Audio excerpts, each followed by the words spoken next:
Hey there, welcome to English Chill Room. I'm Lily, and today I have a really special postcard for you. It's from my friend Ben, and he's going to tell us about a coffee shop. Not just any coffee shop, his favorite coffee shop. You know, coffee shops are interesting places. They're not just about coffee. They're about atmosphere, about people, about those quiet moments between the rush of everyday life. A good coffee shop can feel like a second home. I think almost everyone has a favorite coffee shop or cafe, a place you keep going back to, not necessarily because the coffee is the best in the city, but because something about that place just feels right. It fits you. So let's hear what Ben has to say. He writes, "Dear Lily, you know how I always talk about that coffee shop on Elm Street? The one I keep dragging you to whenever you visit? Well, I thought I'd finally write about it properly, because that place has become such a big part of my life. The place is called The Quiet Cup. It's this tiny little cafe tucked between a bookshop and a flower store on a side street downtown. You'd walk right past it if you didn't know it was there. No flashy sign, no big windows, just a small wooden door with a chalkboard outside that says, 'Today's special.' I love that already. A coffee shop you'd walk right past if you didn't know it was there. Walk right past means to pass something without noticing it. I walked right past the restaurant because the entrance was so small. Or, I almost walked right past her because she changed her hairstyle." Ben continues. "The first time I went there was about 3 years ago. I had just moved to the city and I didn't know anyone. I was feeling kind of lonely, to be honest. I was wandering around the neighborhood, exploring, and I stumbled upon The Quiet Cup. Stumble upon means to find something by accident, without looking for it. I stumbled upon this amazing restaurant while exploring the old town.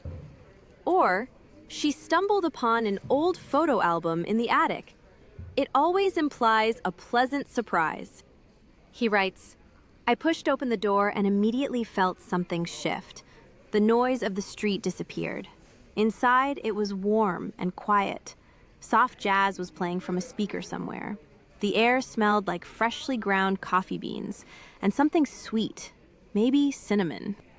That transition from the noisy street to the quiet interior is so powerful. Ben describes it as feeling something shift. The word shift means to change or move. There was a shift in the atmosphere, or I felt my mood shift as soon as I walked in.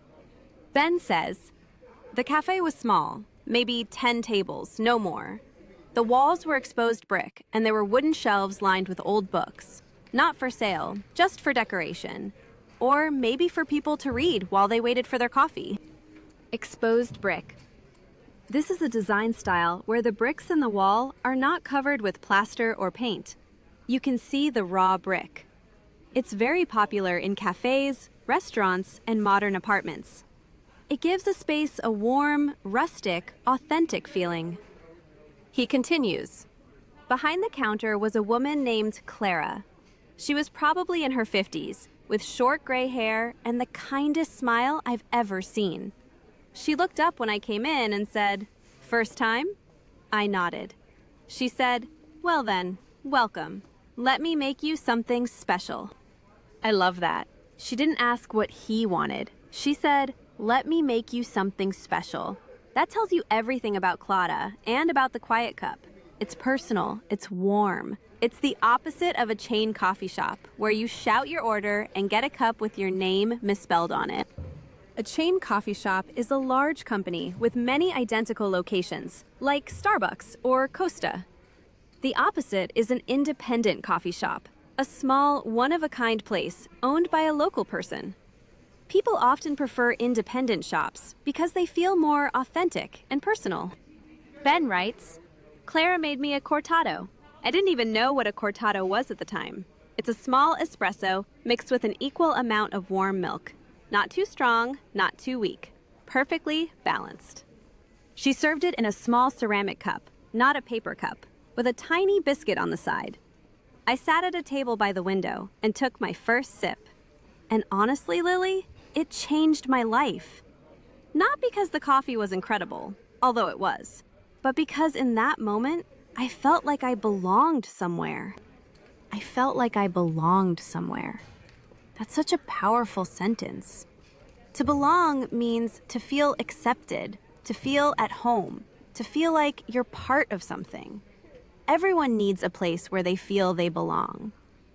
Or, she finally found a group of friends where she feels she belongs. This is especially meaningful because Ben had just moved to a new city and was feeling lonely. Finding a place where you belong can transform your whole experience. Let me pause for a vocabulary check.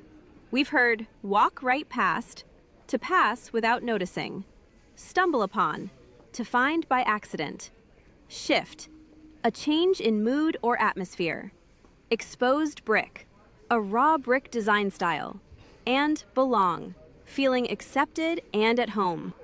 5 phrases already. Let's continue with Ben's story. He writes, "After that first visit, I started going every day. Not an exaggeration. Every single day. In the morning before work, I'd stop by for a quick espresso. On weekends, I'd stay for hours with a book." Stop by means to visit a place briefly, usually on your way somewhere else. I stopped by the bakery on my way home.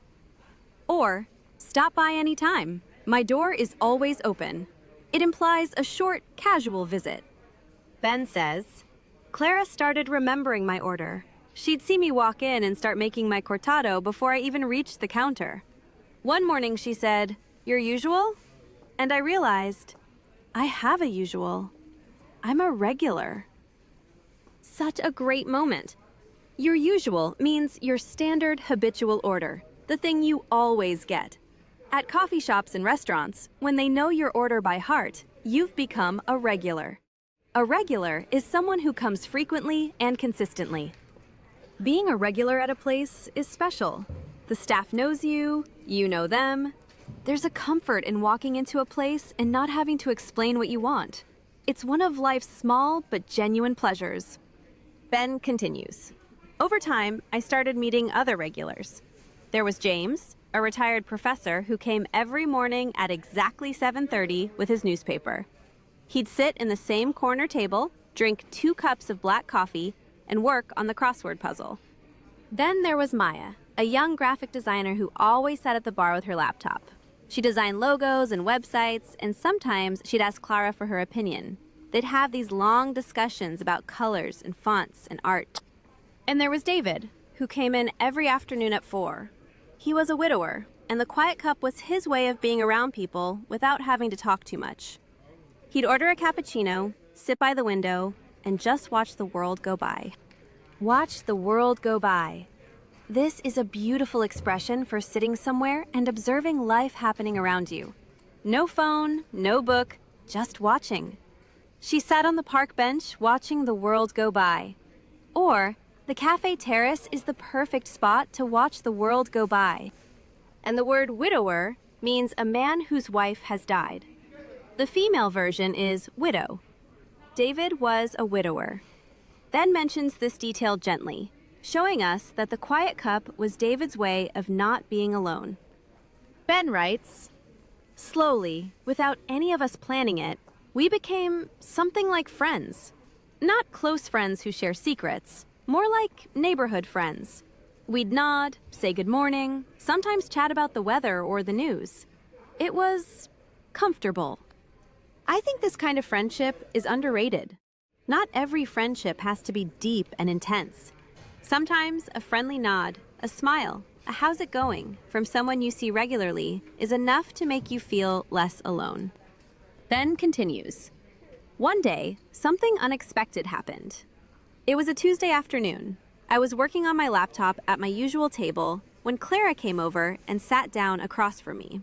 She never did that. She was always behind the counter. She said, "Ben, I have some news. I'm closing the shop."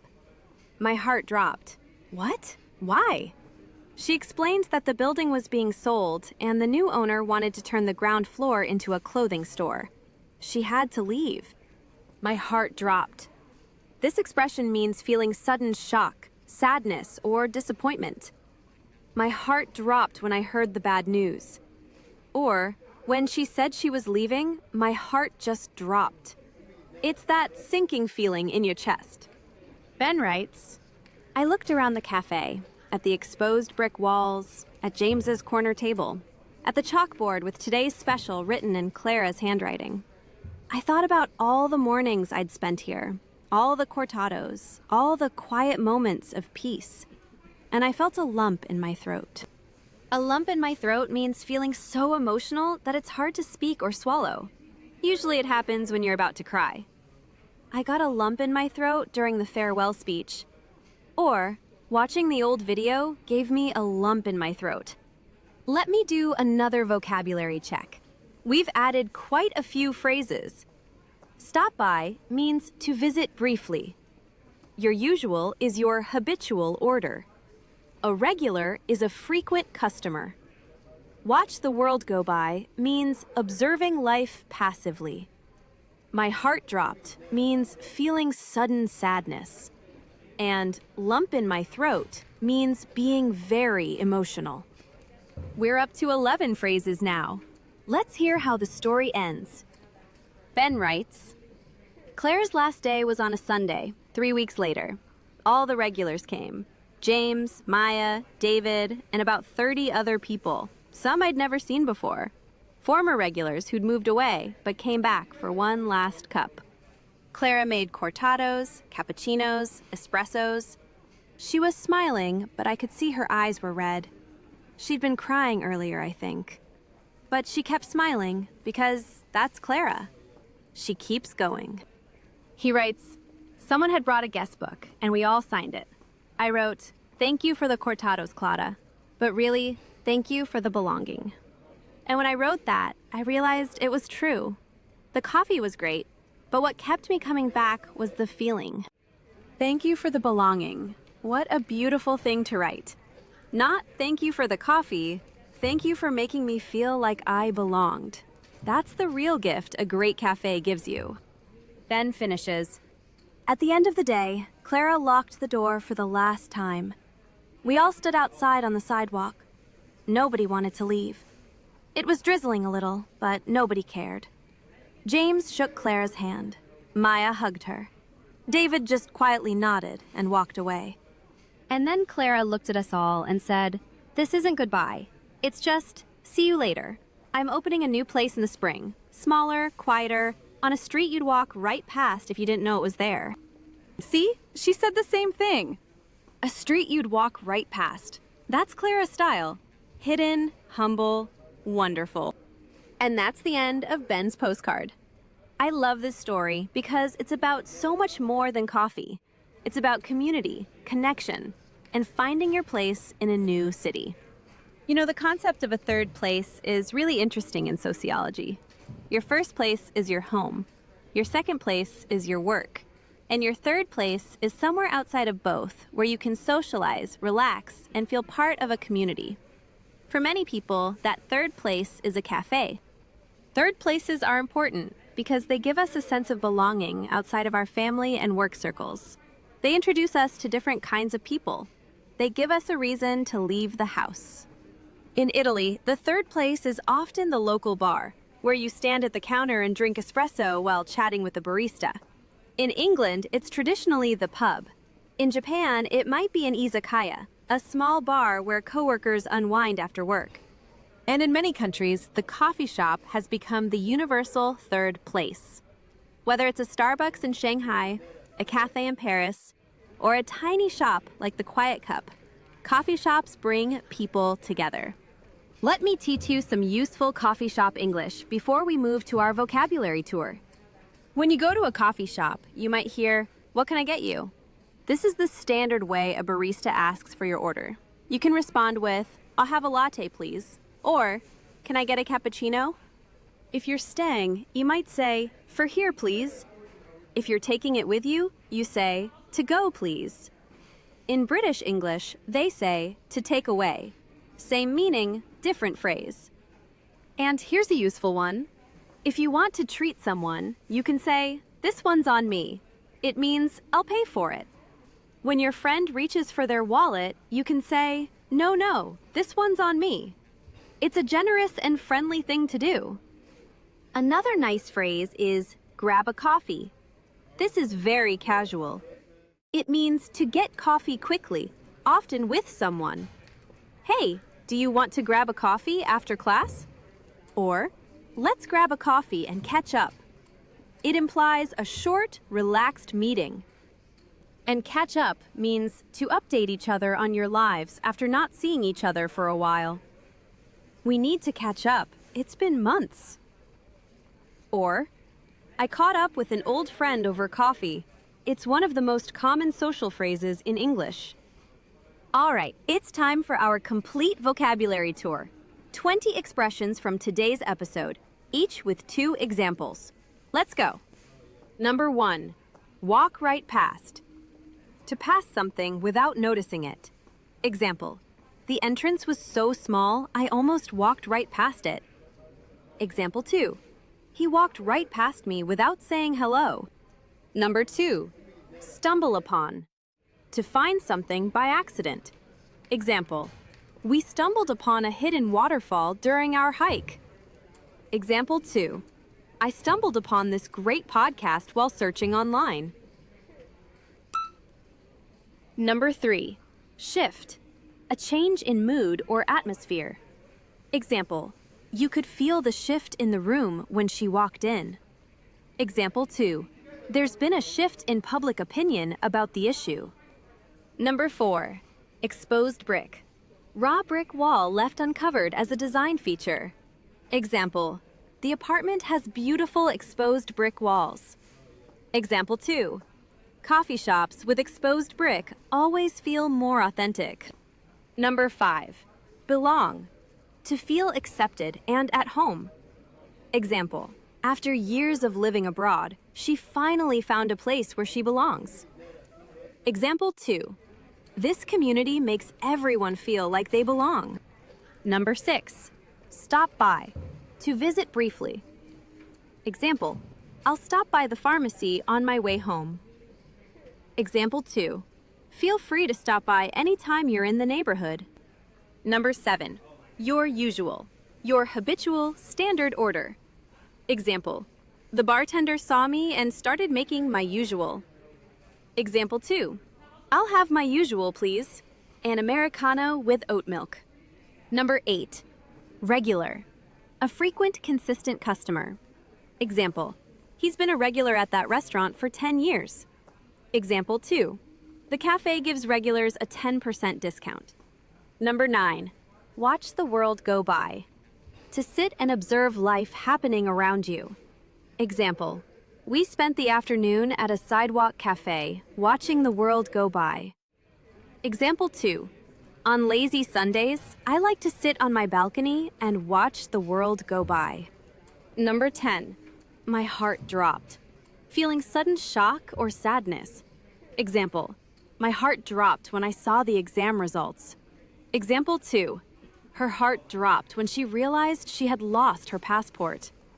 Number 11, lump in my throat. Being so emotional that it's hard to speak. Example, the goodbye speech gave me a lump in my throat. Example 2, I had a lump in my throat watching my daughter graduate. Number 12, third place, a social space outside of home and work. Example, the library has become my third place after home and the office. Example 2, everyone needs a good third place to relax and meet people. Number 13, for here or to go. Asking whether you're staying or leaving with your order. Example, would you like that for here or to go? Example 2, for here please, I want to sit and enjoy it. Number 14, on me, I'll pay for it. Example, put your wallet away, this round is on me. Example 2, lunch is on me today, you paid last time. Number 15, grab a coffee. To get coffee casually, often with someone. Example, want to grab a coffee before the meeting? Example 2, let's grab a coffee this weekend and chat. Number 16, catch up. To update each other after time apart. Example, it was great to catch up with old friends at the reunion. Example 2. We haven't talked in ages. We need to catch up. Number 17. One of a kind. Completely unique. Example. Every piece of her jewelry is one of a kind. Example 2. That cafe was truly one of a kind. There was nothing else like it. Number 18. Keep going. To continue despite difficulties. Example. Even when things get tough, you have to keep going. Example 2. She lost her business, but she kept going and started a new one. Number 19. Feel at home. To feel comfortable and relaxed somewhere. Example. The hotel was so nice, I felt right at home. Example 2. She moved to a new country, but quickly felt at home. And number 20. See you later. A hopeful goodbye, implying you'll meet again. Example. This isn't goodbye, it's just see you later. Example 2. I don't like saying goodbye, so let's just say see you later. 20 expressions, all connected to coffee shops, community, and connection. Beautiful topics that are so easy to relate to. Now here's your challenge. Tell me about your favorite cafe or restaurant. Where is it? What do you order? Why do you keep going back? Write your answer in the comments using at least 3 phrases from today. Here's a template. My go-to cafe is blank. I stumbled upon it blank. My usual order is blank. I keep going back because blank. It feels like blank. Thank you for joining me today. I hope Ben's story made you think about the special places in your own life. Those quiet corners where you feel you belong. In our next episode, Jake and I will have a conversation about dreams and goals. Where do you see yourself in 5 years? What do you want to achieve? Big topic, but we'll keep it relaxed and fun. Please subscribe, share with a friend, and leave a comment. I read every single one. This is English Chill Room. I'm Lily. Take care, and I'll see you next time. Bye-bye.